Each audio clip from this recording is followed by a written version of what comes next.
Welcome back viewers, ladies, gentlemen, non-binaries and anyone with ears or other sound detection organs. Hope you enjoy. We are continuing with Going Native, written by Uncle Sealing. Going Native, Chapter 72. How are you always so adorable? Jessica had slipped into Eskel's apartment to surprise him, but she had to just stop and admire the tableau before her. What do you mean? Eskel was sprawled out on his stomach on a large beanbag chair, topless, a book in his hands and an omnipod on the floor nearby. He started to roll over, but Jessica raised a hand to stop him. Don't move, I want to admire this for a while. She could see the smooth skin of his back, patches of black scales glittering in the light of a large lamp above him. There was a word for what he was doing. Eskel was basking. Next to him, on a low table, was a glass terrarium. She could see Eskel's new pet, a small tan lizard, on a rock in the corner of its enclosure. It was also laying on its belly under a lamp. The two made a perfect pair. Before the moment could end, Jessica raised up her pad and snapped a quick photo. Hey! Eskel rolled over then, off the beanbag so he could stand up and stretch. About halfway through the stretch he realized he was topless and arms came up around his chest to cover up. Jessica just smirked. I've had your dick in my mouth, I think we're past the point where you have to worry about me seeing you topless. Eskel's whole body darkened in a blush. That's different. Jessica smirked. So, what's with this? She gestured at the lamp and the beanbag chair. Is it a Helcom thing? She didn't think Eskel could blush any darker, but there he went. No.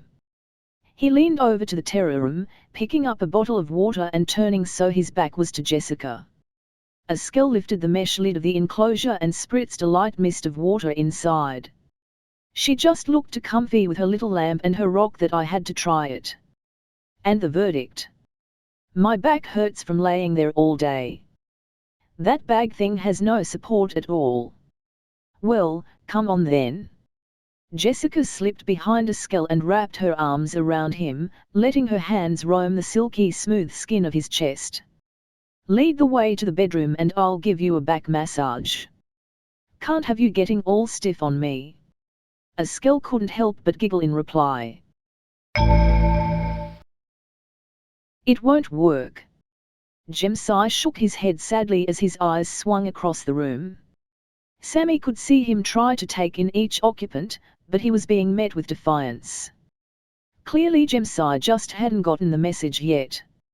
And why not? Sammy wasn't going to give up on this.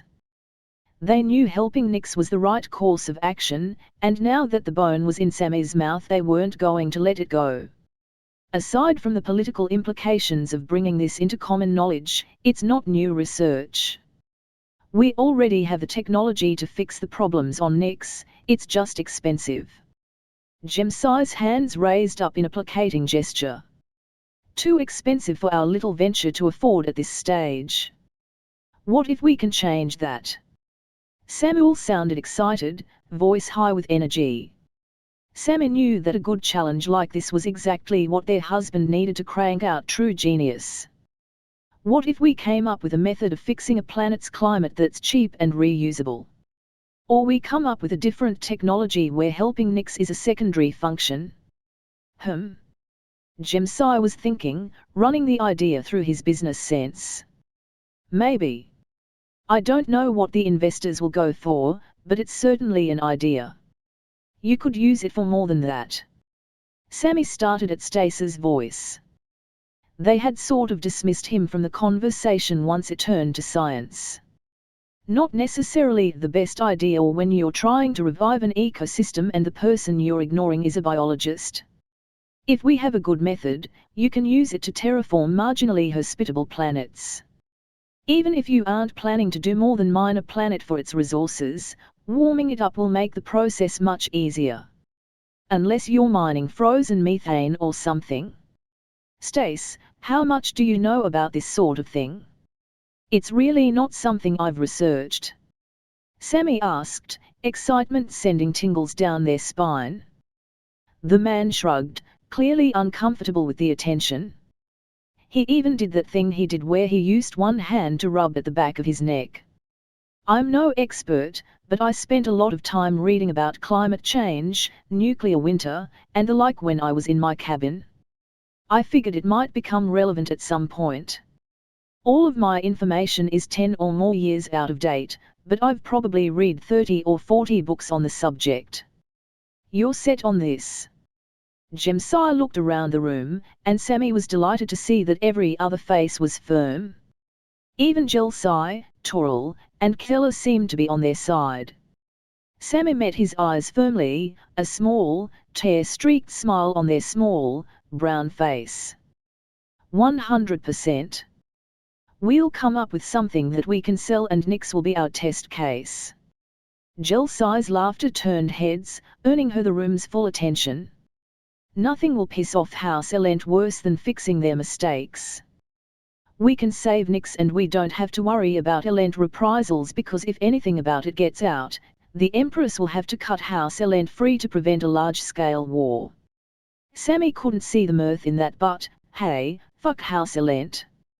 After taking a moment for a sip of water and a few quick fidgets with a pen to get their energy levels down a bit, Sammy was able to continue the conversation. What would be the absolute cheapest way to help Nix, Stace? The man scratched his beard in thought, right arm trembling with the gesture. The absolute cheapest would be a bunch of shovels. Can you explain that, please? At least explain the problem. We're not all scientists here. Iing's voice was earnest but it was clear he was embarrassed. Of course. Stace took a moment to take a sip of water from the glass in front of him before he continued. The main issue is Nix's albedo, basically how reflective the planet is. When Nix was hit with that railgun, it threw a lot of dust into the air. This dust will have reflected away sunlight and as a result Nix will have gotten cold. Without heat being absorbed by the ground, it would just keep getting colder until the snow started. Ice and snow would cover more and more of the planet, which would make Nix more reflective. Ella nodded and Sammy had to smile. Everyone was getting involved in this, invested in saving Nixian lives. Stace continued, his voice becoming firmer, more of a lecturing tone. He had once been a teacher, Sammy remembered. Right. Eventually it becomes self-reinforcing and the planet stays cold until a major change takes place, like a change in planetary tilt or orbit. And the shovel thing. The excitement must be contagious, since even questing for great truths was enthusiastically asking questions now. In theory, if you had enough time, enough people, and enough shovels, you could turn the soil and bury the ice. Change the color of the planet. You could do it with paint too, if you had enough. That doesn't sound feasible. Jemsai said. Not at all, it's just cheap. Stace coughed, taking a moment to catch his breath. There are more efficient options if you have the technology. What would be the fastest way? Sammy felt the intoxicating taste of a new project filling them, making every cell in their tiny body seem to vibrate with its own energy. If you had the technology to do it, you could move the planet into a closer orbit. You would be drastically changing their climate permanently, but it would fix it. Changing the axial tilt would also probably work. Again, though, it's a permanent solution to a temporary problem. What would be most feasible, though slower than moving the planet, would be increasing the amount of light reaching the surface. I think Lowell Wood worked on some designs for space-based mirrors. You could add more light to Nix to raise the surface temperature and melt the ice. Once the ice was gone and the climate was back on track, no more mirrors. If a planet is too hot, you could do the same thing with solar shades. It's going to fuck up the weather, but there's no getting around that. You need to be fast enough to get results but slow enough to not kill everyone with a planet-wide superstorm. So it's an optics problem. Sammy couldn't keep still in their seat. Their mind was filling up, swirling with ideas. I can handle that. They looked over at Jemsai. And I can make us a buttload of money doing it. Derek was a bit of a chatterbox, but honestly Chandler didn't mind. They had been partnered together for most of the assembly of the VCA, with Derek doing the rigging and forklift work while Chandler mounted things into place. They made a good team. The only real issue was that Derek had apparently decided that Chandler was his new friend. It wasn't like Chandler was against making friends, he just wasn't here for that. He was here to, well, spy. Now the pair was walking down the hallway on the 3rd floor of the hotel, a hard day's work done. Derek was trying, once again, to get Chandler to come down to the pool and pick up some purple puss, but Chandler was married and, besides, he wasn't really.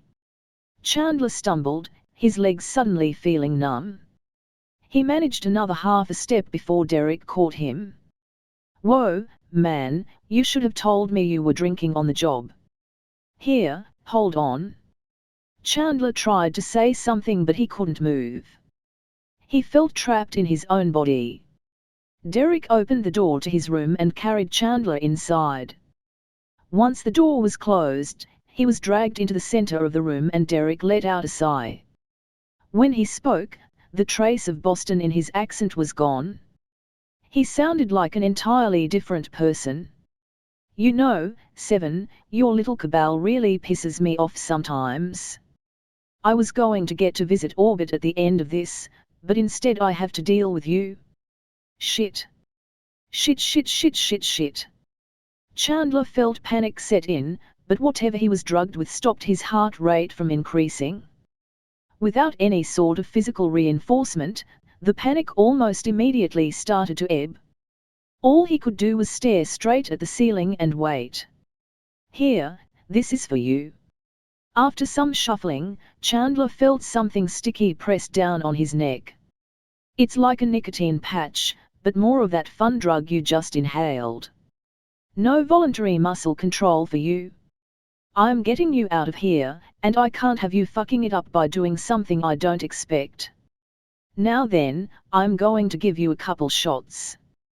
Blood thinners, anti-inflammatories, and painkillers. Getting you out is going to be really uncomfortable for you, but it's better than being dead. Chandler listened to more shifting, the clinking of glass. After a couple of minutes, he could feel the sting of a needle sticking into his arm, then another.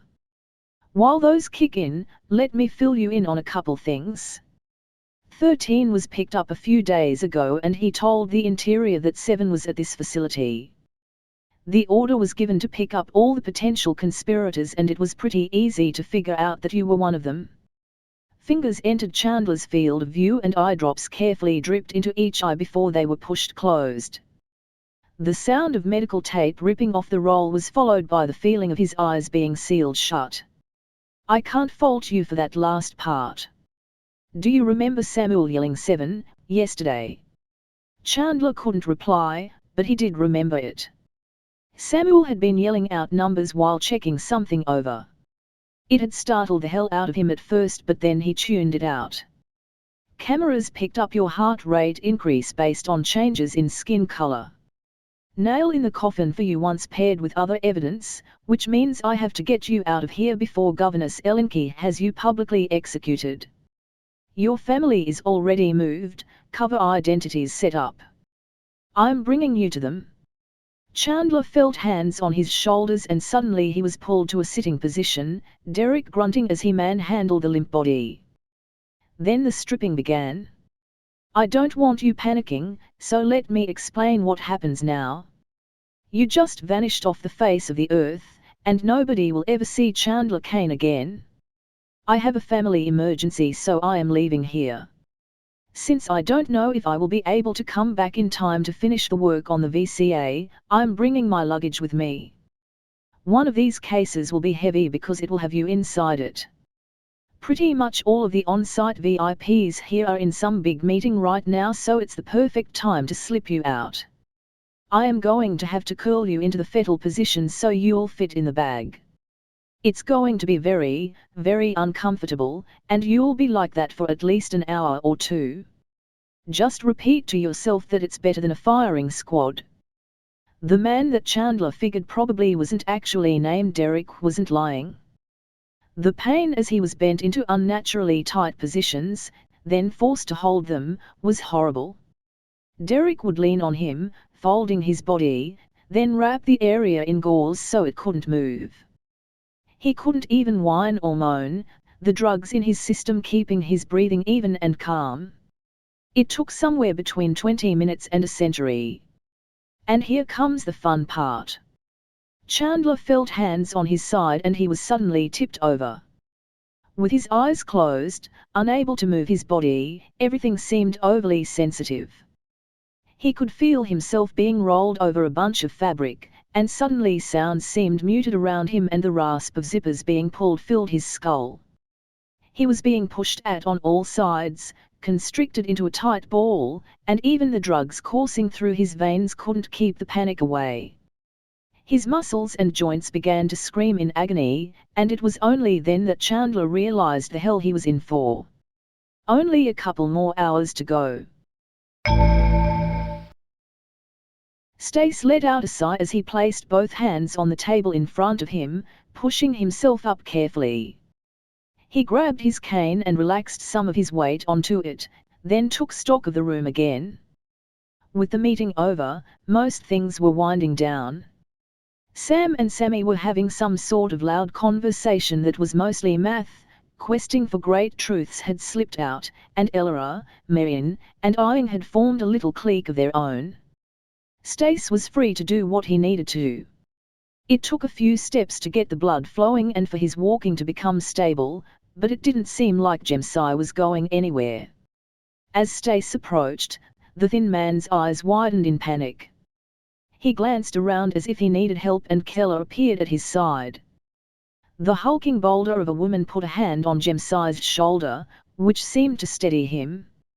Stace wasn't sure what the problem was, but when he smiled pleasantly to Keller he got a smile and a nod in return, so whatever it was probably didn't involve him.